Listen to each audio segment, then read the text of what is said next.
Hello friends. अभी हम लोग इलेक्ट्रिकल इंजीनियरिंग के अंदर एक बेसिक टॉपिक को देखेंगे जिसका नाम है किरचॉफ्स करंट लॉ। इसके बारे में हम लोग पढ़ेंगे अभी। ठीक है, यहाँ पे देखिए, for a lumped network algebraic sum of current enter into the node is equal to the zero for any instant of time. यानी कि इस स्टेटमेंट में ये बोला जा रहा है कि जितना हमारा इनकमिंग करंट है किसी नोड के ऊपर वो क्या होगा, जीरो के इक्वल होगा। इसको आगे हम लोग एग्जाम्पल के तौर पे देखेंगे तो सारा पॉइंट हमारा क्लियर हो जाएगा। इसी स्टेटमेंट को दूसरे तरीका से देखिए क्या बोला जा रहा है। For a lumped network sum of the current entering is equal to the sum of the living current. यानी कि किसी भी नोड के ऊपर जितना करंट हमारा एंटर हो रहा है उतना ही करंट हमारा बाहर जा रहा है, मतलब लिविंग है। यानी कि incoming current is equal to the outgoing current. उसी स्टेटमेंट को दूसरे तरीका से बोला जा रहा है। अब देखिए तीसरे स्टेटमेंट में क्या बोला जा रहा है। Sum of the charges entering to the node is equal to the sum of the charges leaving, that is, no charge is accumulated at any node।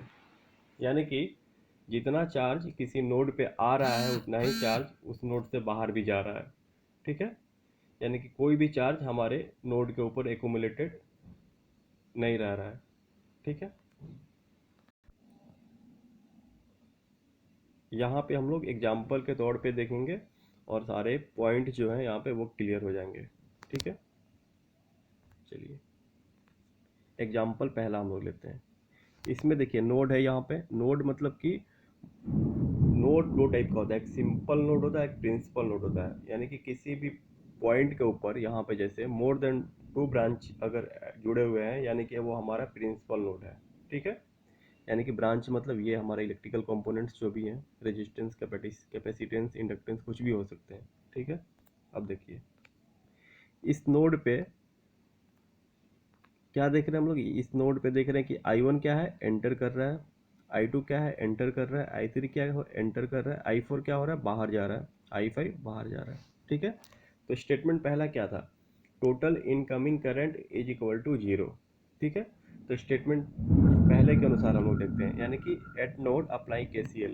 ठीक है, अब देखिए अब क्या हो रहा है कि जो बाहर जा रहा है करंट, अगर वो पॉजिटिव है तो उसका उसका अगर हम लोग डायरेक्शन चेंज करेंगे तो उसके पहले नेगेटिव साइन आ जाएगा।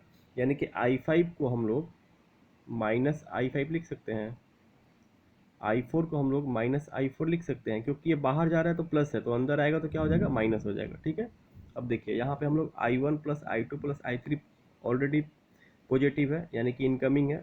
ठीक है, I5 और I4 को हम लोग क्या बनाए, इनकमिंग बनाए। इनकमिंग बनाए तो क्या हो गया, माइनस साइन आ गया, यानी कि -I4 -I5।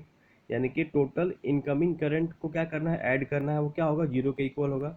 यानी कि I1 I2 I3 I4 I5 is equal to क्या हो गया, जीरो हो गया। यानी कि पहला स्टेटमेंट हमारा सही हुआ। अब देखिए दूसरा स्टेटमेंट में क्या बोल रहा है कि total incoming current is equal to total outgoing current. यानी कि I1 I2 I3 क्या है, इनकमिंग करंट है। ठीक है, I4 और I5 क्या है, आउटगोइंग करंट है। यानी कि total incoming current is equal to total outgoing current. ये भी प्रूव हो गया, यानी कि दोनों हमारा तो दोनों स्टेटमेंट से हमारा जो वैल्यू आ रहा है क्या आ रहा है, सेम आ रहा है। यानी कि दोनों स्टेटमेंट एक ही चीज़ को बोल रहा था, बस उन लोगों का कहने का तरीका अलग था। ठीक है, अब देखिए अब यहाँ हम लोग एग्जाम्पल दूसरे एग्जाम्पल में देखते हैं। I1 क्या आ रहा है, इनकमिंग है। I3 क्या बाहर जा रहा है, आउटगोइंग है, यानी लिविंग जो भी। I2 क्या है, इनकमिंग है। I4 क्या है, आउटगोइंग है। यानी कि स्टेटमेंट सेकंड के अकॉर्डिंग टोटल इनकमिंग करंट, यानी कि इनकमिंग करंट कौन कौन सा है, इनकमिंग करंट हमारा I1 है और I2 है। यानी कि I1 प्लस I2 क्या होगा, टोटल आउटगोइंग करंट के बराबर होगा, यानी कि I3 प्लस I4 के बराबर हो गया। ठीक है, अगर स्टेटमेंट पहला के अनुसार हम लोग जाते हैं तो I3 और I4 का डायरेक्शन चेंज कर देते, तो ऐसे लिखते हैं I1 plus I2 minus I3 minus I4 is equal to zero. यानी कि फिर क्या हो जाता है, I1 प्लस I2, ये माइनस इधर जाता तो क्या हो जाता, दोनों प्लस हो जाता। यानी कि दोनों स्टेटमेंट सेम ही बोल रहा है। ठीक है, अब यहाँ पे देखते हैं कि तीसरे एग्जाम्पल में यहाँ पे बोल रहा है कि find the value of x. यानी कि इस ब्रांच में जितना करंट जा रहा है उसका वैल्यू निकालना है। तो कैसे निकालेंगे, देखिए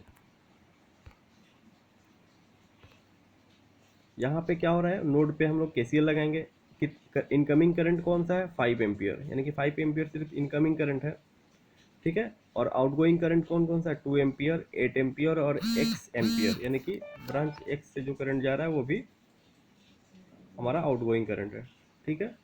अब देखिए यहाँ पे 5 is equal to 2 plus 8 plus x KCL के अनुसार आया है। फिर यहाँ से हम लोग x का वैल्यू निकाल लिए, x इज इक्वल टू क्या हो जाएगा 5 -5 एम्पियर, यानी कि -5 एम्पियर का मतलब क्या है, जो x हमारा इस डायरेक्शन में हम लोग कन्वेंशनली लिए हुए थे उसका डायरेक्शन अपोजिट होगा, यानी कि x का डायरेक्शन ऐसे नहीं होकर के हमारा ऐसे होगा, यानी कि अपोजिट हो जाएगा, x हमारा अपोजिट डायरेक्शन में फ्लो कर रहा है, ठीक है।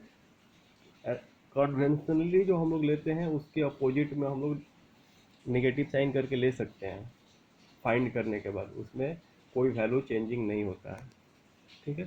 Thank you.